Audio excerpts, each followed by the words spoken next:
7వ తేదీ సెప్టెంబర్ నెల 2024 సంవత్సరము.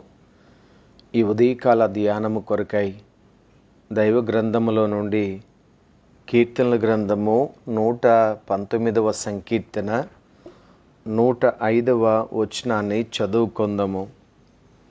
నీ వాక్యము నా పాదములకు దీపమును నా త్రోవకు వెలుగునయ్యున్నది. దేవునికి స్తోత్రములు చెల్లించుచూ ఉన్నాను. ప్రభువునందు ప్రియమైన వారలారా, యేసుక్రీస్తు వారి అతి ఉన్నతమైన నామములో మీ అందరికీ కూడా శుభములు. ప్రభు మిమ్ములను మీ కుటుంబములను ఆశీర్వదించునుగాక. ఆమెన్. స్నేహితులారా, ఈ వేకువజామున పరిశుద్ధ దేవుని వాక్యమును వినే గొప్ప భాగ్యాన్ని ప్రభు మనకు అనుగ్రహించినందుకు దేవాతి దేవునికి, మన రక్షకుడైన యేసుక్రీస్తు ప్రభు వారికి ఎంతగానో కృతజ్ఞతాస్తుతులు చెల్లింపబద్దులమై ఉంటున్నాము. మనమేమై ఉన్నామో కేవలము దేవుని కృప వలననే అనే విషయాన్ని మర్చిపోవద్దు. ప్రతి సమయంలోనూ కూడా దేవుడు తన అనంతమైన ప్రేమను మన పట్ల కనబరుస్తూనే ఉన్నారు. స్నేహితులారా, వాక్యము చదువుట అనేది అనుదినము ఒక అలవాటుగా మనం చేసుకోవాలి అనే విషయాన్ని జ్ఞాపకం చేసుకుంటూ ఉన్నాము. చదువుకున్నటువంటి వచనము చాలా ప్రాచుర్యమైనటువంటి వచనంగా గమనించగలము. ఎందుకంటే చాలా పర్యాయములు మనం ఈ మాటను ఉచ్చరిస్తూ ఉంటాము. ఈ వచనాన్ని మనం ఎక్కువగా వాడడానికి కూడా ప్రయత్నం చేస్తూ ఉంటాము. అయితే దేవుని వాక్యము మనకు ఎంత అవసరమై ఉన్నదో, దేవుని వాక్యముతో మన సంబంధము ఎంత అధికంగా ఉండాలి అనేది ఈ వచనాన్ని చదువుతున్నప్పుడు గ్రహిస్తాము.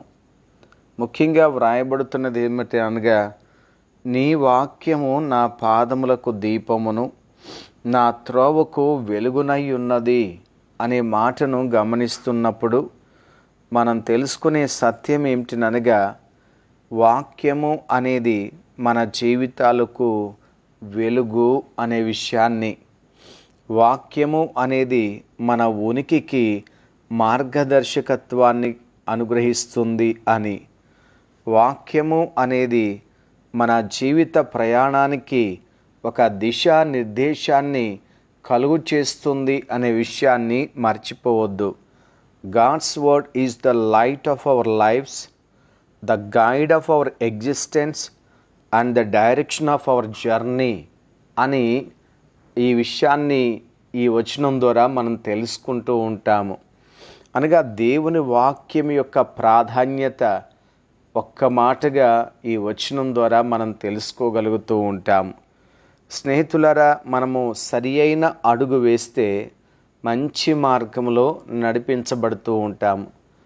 అదే ఒక తప్పు అడుగు వేస్తే మార్గమంతా కూడా తప్పుమయంగానే మారిపోతూ ఉంటుంది. కనుక మనం వేసే అడుగు చాలా మంచిగా ఉండాలి అని అంటే దేవుని వాక్యం అనే వెలుగు మనకు అవసరమై ఉన్నది. చీకట్లో వేసే ప్రతి అడుగు కూడా తప్పు అడుగుగానే ఉంటుంది. కనుక వాక్యపు వెలుగులో మనం అడుగులు వేస్తూ జీవించినప్పుడు ఆ జీవితము చాలా చాలా ఆశీర్వాదకరంగా మారుతుంది. వాక్యమును ఒక లక్ష్యముతో మనం ప్రారంభించాలి అనేది ఎన్నడూ మర్చిపోవద్దు. అనగా దేవుని వాక్యాన్ని చదవాలి అనే ఆసక్తి మనలో పెరిగిన తర్వాత ఒక లక్ష్యముతో దాన్ని చదవడం నేర్చుకోవాలి. కొంతమంది నేను బైబిల్ అంతా చదివేసేయాలి అని అనుకుంటూ ఉంటారు. మంచిదే, కానీ బైబిల్ చదవడానికి ఒక మంచి మార్గాన్ని కూడా మనం చూసుకోవాలి. అంటే ముందుగా మనకు అర్థమయ్యే రీతిగా క్రొత్త నిబంధనను చదవడం ప్రారంభిస్తే, ఆ క్రొత్త నిబంధనను అనుదినము కూడా చదవడానికి మనం ప్రారంభిస్తే, తర్వాత పాత నిబంధనలో ఉన్న వాక్యాలు కూడా చదవడానికి ఆసక్తి పెరుగుతూ ఉంటుంది. కనుక నేను ఎన్నిసార్లు చదవాలి, అన్నిసార్లు చదవాలి అనే దానికంటే కూడా మనము అర్థవంతంగా చదవడానికి ప్రయత్నం చేయాలి. గ్రహిస్తూ వాక్యాన్ని చదవడానికి మనం ప్రయత్నం చేయాలి. అయితే వాక్యాన్ని చదవడం అనేది ఎలా ప్రారంభించాలి, లేకపోతే ఏ మార్గంలో మన వాక్యాన్ని చదవాలి అని అంటే చాలామంది చాలా పద్ధతులు చెప్తూ ఉంటారు. అయితే వాక్య పద్ధతిని మనము అనుసరించడం నేర్చుకోవాలి. వాక్యంలో ఎలాంటి పద్ధతులు ఉన్నాయో వాటిని బట్టి దేవుని యొక్క వాక్యాన్ని చదవడానికి పూనుకోవాలి. 119వ సంకీర్తన 18వ వచనాన్ని జ్ఞాపకం చేసుకుంటే, నేను నీ ధర్మశాస్త్రమునందు ఆశ్చర్యమైన సంగతులను చూచున్నట్లు నా కన్నులు తెరువుము. ఇక్కడ ఈ వచనాన్ని గమనిస్తే ఒక ప్రార్థనగా కనిపిస్తూ ఉంది. ఆ ప్రార్థనలో ఉన్న సత్యం ఏంటి? ప్రభువా, మీ ధర్మశాస్త్రములో ఆశ్చర్యకరమైనటువంటి సంగతులు ఉన్నాయి, అవి నేను చూడాలనుకుంటున్నాను, నా కన్నులు తెరవండి. అంటే వాక్యాన్ని చదివే ముందు మనం ఎలా ప్రారంభించాలి అనంటే ప్రార్థనతో ప్రారంభించాలి. ప్రభువా, మీ వాక్యాన్ని చదవబోతున్నాను, మీ వాక్యములో ఉన్నటువంటి సంగతులను నేను గ్రహించాలి, ఆశ్చర్యమైనటువంటి వాటిని నేను చూడాలి, లేక మీ స్వరాన్ని నేను వినాలి ప్రభువా, నా కన్నులు తెరవండి. అంటే వాక్యాన్ని మనము ప్రార్థన ద్వారా ప్రారంభించుట అనేది దేవుని యొక్క పద్ధతి అని గమనించాలి. కాబట్టి ఏదో మనకి ఒక అధ్యాయం చదవాలి కనుక, లేక 2 లేక 3 అధ్యాయాలు చదవాలి కనుక వెంటనే చదివేసి మనం ముగించేసుకోవడం అనేది అంత మంచిది కాదేమో.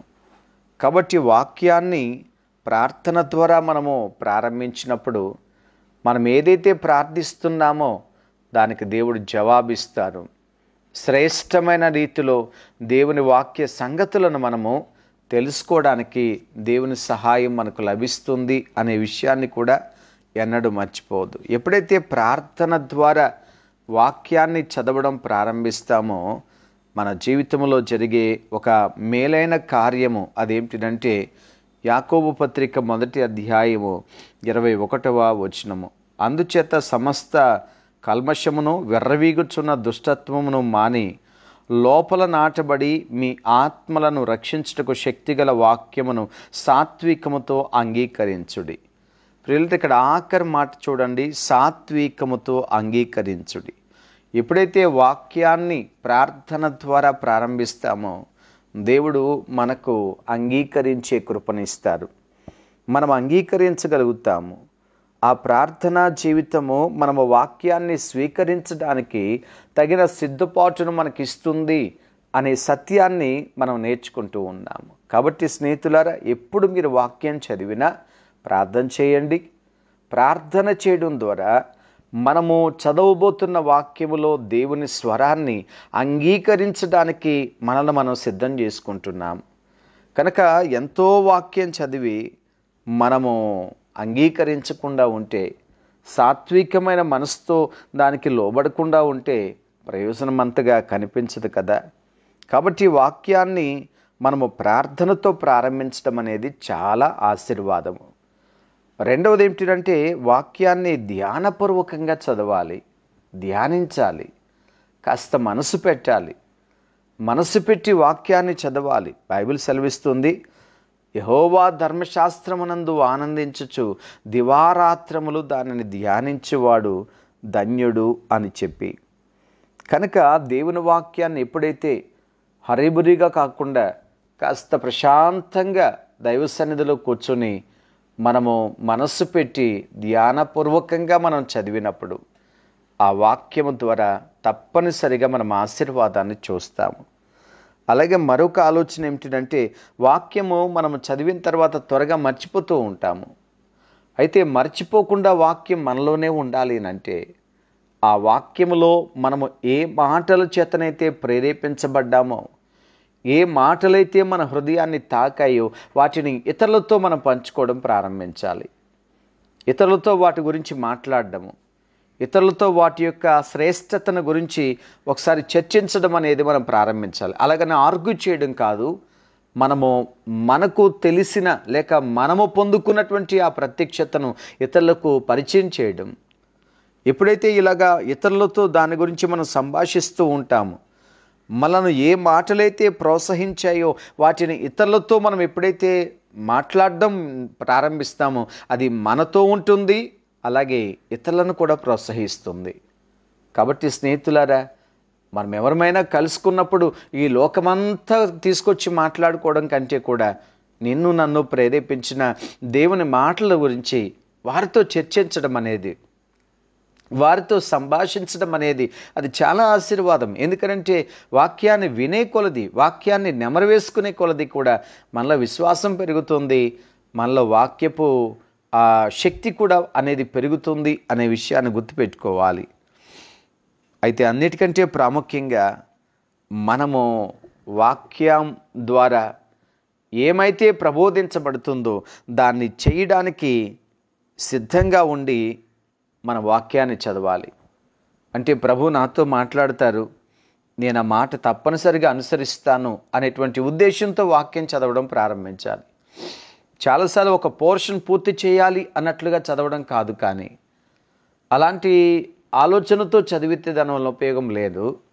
కానీ ఏ వాక్యమైతే చదువుతానో ఆ వాక్యము నుండి ప్రభు నన్ను ఏమైతే చేయమంటున్నారు దాన్ని నేను చేయడానికి సిద్ధంగా ఉన్నాను అని సిద్ధ మనసుతో మనము వాక్యాన్ని చదవడం అనేది చాలా చాలా దీవెనకరం ప్రియులారా. పరిశుద్ధ గ్రంథంలో యాకోబు పత్రిక 1వ అధ్యాయము 22 నుండి చదువుతూ ఉన్నాను. మీరు వినువారు మాత్రమై ఉండి మిమ్మును మీరు మోసపుచ్చుకొనకుండా వాక్య ప్రకారము ప్రవర్తించువారునై ఉండుడి. ఎవడైనను వాక్యమును వినువాడై ఉండి దాని ప్రకారము ప్రవర్తింపని వాడైతే వాడు అద్దములో తన సహజముఖమును చూచుకొను మనుష్యుని పోలి ఉన్నాడు. వాడు తన్ను చూచుకొని అవతలికి పోయి తాను ఎట్టివాడో వెంటనే మరిచిపోవును గదా.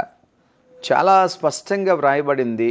వాక్యాన్ని కేవలం విని ఊరుకుంటే అద్దంలో మన ముఖాన్ని చూసుకొని మర్చిపోవడంతో సమానమని బైబిల్ చెప్తా ఉంది. అదే వాక్యాన్ని విని దాని ప్రకారంగా నడుచుకుంటే అద్దంలో తమ సహజ ముఖాన్ని తేరిపారా చూసుకోవడము అని వ్రాయబడింది. ఎన్నో పర్యాయములు ప్రియులారా మన వాక్యాన్ని బాగా చదువుతాము.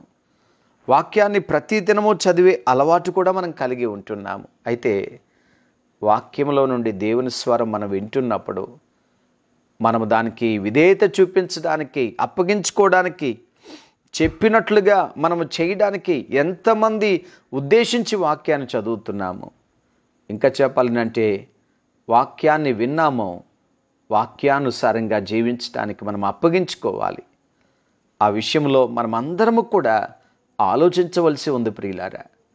నిజమైనటువంటి ఆశీర్వాదము లేక నిజమైనటువంటి ఆనందము ఏమై ఉన్నది అనంటే వాక్యాన్ని వినడం మాత్రమే కాదండి, వాక్యానికి అప్పగించుకోవడం నిజమైన ఆనందం. అందుకనే మనం చూస్తూ ఉన్నాం, ఎవరు ధన్యులుగా ఉంటారు అనంటే, ఎవరు ధన్యులుగా మార్చబడతారు అనంటే యాకోబు పత్రిక 1వ అధ్యాయం 25వ వచనంలో ఉంది. అయితే స్వాతంత్రమునిచ్చు సంపూర్ణమైన నియమములో తేరిచూచి నిలకడగా ఉండువాడెవడు వాడు విని మరచువాడు కాక క్రియను చేయువాడయుండి తన క్రియలో ధన్యుడగును. బైబిల్లో వ్రాయబడుతున్న మాట, ఎవరైతే తేరిపారా చూసి నిలకడగా వాక్యంలో ఉంచాడో వాడు మర్చిపోడట, కానీ క్రియ చేయువాడయుండి ఆ క్రియలో ధన్యుడిగా ఉంచాడు. ధన్యత అనేది సంతోషాన్ని సూచిస్తూ ఉంది. ఎవరు నిజంగా సంతోషిస్తారు, సంతోషం కలిగి ఉంటారు అనంటే వాక్యాన్ని విని క్రియ చేసేటువంటి వారు, క్రియలో నిలకడగా ఉండేటువంటి వారు. అంటే ప్రియులారా, వాక్యం ఏదో చెప్పింది నీతో నాతో, దాన్ని చెయ్యాలి, నిలిచి ఉండాలి. అంటే దానిలో నిలకడగా మన జీవితాన్ని నిలుపుకోవాలి. కాబట్టి ప్రియులారా, మనం ఎప్పుడైతే వాక్యాన్ని వింటున్నామో, ప్రభువు నీతో నాతో వాక్యం ద్వారా మాట్లాడుతున్నారు, ఆ మాట విని మౌనంగా ఉండకుండా మన జీవితాన్ని అప్పగించుకోవాలండి. ప్రభువు చెప్పినట్లుగా చేయాలి, వాక్యం ప్రబోధించినట్లుగా జీవించడానికి ప్రయత్నం చేయాలి. అనొచ్చు, అయ్యో చాలా కష్టమండి. కష్టం కాదు ప్రియులారా, కష్టం కాదు. ఒకవేళ కష్టం అనిపించవచ్చు, కానీ అసాధ్యం అంతకంటే కాదు. ఎందుకంటే మనం అప్పగించుకుంటే గనక ప్రభు చక్కగా నడిపిస్తారు. నా కాడి సులువు అని ప్రభు మాట్లాడలేదా? కనుక దేవుని వాక్యము మన జీవితంలో చాలా ప్రాముఖ్యమైనది. ఈ సంగతులన్నీ కూడా మనం జ్ఞాపకం చేసుకున్నప్పుడు మన వాక్య పఠనము చాలా ఆశీర్వాదకరంగా ఆనందమయంగా మార్చబడుతుంది అనే విషయాన్ని గుర్తించాలి. ఇక చివరిగా వాక్యాన్ని మనం చదవడం ముగించేశాము. ఆ తర్వాత అయిపోయిందా అంటే అయిపోలేదు.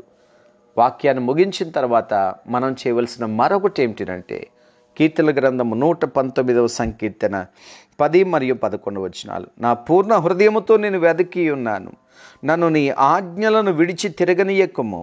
నీ ఎదుట నేను పాపము చేయకుండానట్టు నా హృదయములో నీ వాక్యము ఉంచుకొని ఉన్నాను. ఇది ప్రార్థన. భక్తుడు ప్రార్థన చేస్తున్నాడు, ప్రభువా నా పూర్ణ హృదయముతో నేను వెతుకుతున్నాను, నన్ను నీ ఆజ్ఞలను విడిచి తిరగనీయకము. మనం చేసే ప్రార్థన ఏంటంటే, ప్రభువా మీ వాక్యం విన్నాను, మీ వాక్యమును విడిచిపెట్టి జీవించకుండా నన్ను కాపాడండి. మీ వాక్యాన్ని విడిచిపెడితే కనుక నేను పాపం చేస్తాను, ఆ పాపం చేయకుండా నన్ను కాపాడండి. కనుక ప్రార్థనతో వాక్యం చదవడం ప్రారంభించాలి. ప్రార్థనతోనే వాక్యం తర్వాత మనం ముగించాలి. అనగా ప్రార్థన అనేది చాలా ప్రాముఖ్యమైనది. అప్పుడు మనం దేవునికి పూర్తిగా అప్పగించుకోగలుగుతూ ఉంటాం. కనుక దేవుని బిడ్డలారా, ఈ ఆలోచనలు అనుదినం వాక్యం చదువుతున్నటువంటి మనందరికీ సహాయపడగలవని నమ్ముతున్నాను. అలాగే ప్రార్థన విషయంలో కూడా ఆసక్తి కలిగి ఉందా? వాక్య పఠనము, వాక్యానుసారమైన జీవితంలో అత్యాసక్తి కలిగి ఉందా? ప్రభు త్వరగా రాబోతున్నారు. వాక్యాన్ని బట్టి జీవించుదాం. ప్రభు మనల్ని దీవించునుగాక. ఆమేన్. మహోన్నతుడైన మా ప్రియ తండ్రి యేసు ప్రభువా, మీ ఘనమైన నామమునకు వందనాలు చెల్లిస్తూ ఉన్నాను. ప్రత్యేకించి నాయన ఈ ఉదయకాలమందు వాక్య పఠనం విషయంలో నాయన వాక్యముతో మేము కలిగి ఉండవలసిన సంబంధం విషయంలో ఒక శ్రేష్టమైన తలంపులను మాకు దయచేసినందుకు మీకు వందనాలు. మీ వాక్యం వినని వారందరినీ కూడా మీరు ఆశీర్వదించండి ప్రభువా. ఎంతోమంది వాక్యాన్ని శ్రద్ధగా వింటున్నారు నాయన, వాక్యాన్ని చాలా ఆసక్తిగా చదువుతూ ఉన్నారు ప్రభువా. అలాంటి వారందరినీ మీరు ఇంకా బలపరచండి. ఎవరైతే అంత ఆసక్తి చూపించలేకపోతున్నారో, వినలేకపోతున్నారో వారికి కూడా ఈ కృపలోనికి నడిపించమని వేడుకుంటున్నాను. ముఖ్యంగా మా తండ్రి, మీ వాక్యాన్ని మేము చదువుతున్నప్పుడు నాయన ప్రార్థన ఎంత సహాయం చేస్తుందో, మీ వాక్యాన్ని చదువుతున్నప్పుడు ఎలాంటి ఆలోచనలతో మేము చదవాలో, ఏ రీతిగా అప్పగించుకోవాలో మాకు బోధించినందుకు మీకు స్తోత్రాలు ప్రభువా. ఇదిగో తండ్రి, వినిన వారందరి జీవితాల్లో మీరే క్షేమం అనుగ్రహించండి. ఎవరైతే ఆపదలో ఉన్నారో, అక్కర్లతో ఉన్నారో, బాధలతో కష్టాలతో బాధపడుతూ ఉన్నారో వారందరినీ కూడా దర్శించండి ప్రభువా. ఆదుకోమని వేడుకుంటున్నాను. దైవచనులను, వారి కుటుంబాలను దీవించండి. వారికి మేలు చేయమని, పరిచర్యలో బలంగా వాడుకొనమని యేసుక్రీస్తు వారి పరిశుద్ధ నామమున వేడుకుంటున్నాము తండ్రి. ఆమేన్. మన ప్రభువైన యేసుక్రీస్తు వారి కృప, దేవుని ప్రేమ, పరిశుద్ధాత్మ దేవుని యొక్క సన్నిధి సదాకాలము అందరికీ తోడై ఉండునుగాక. ఆమేన్.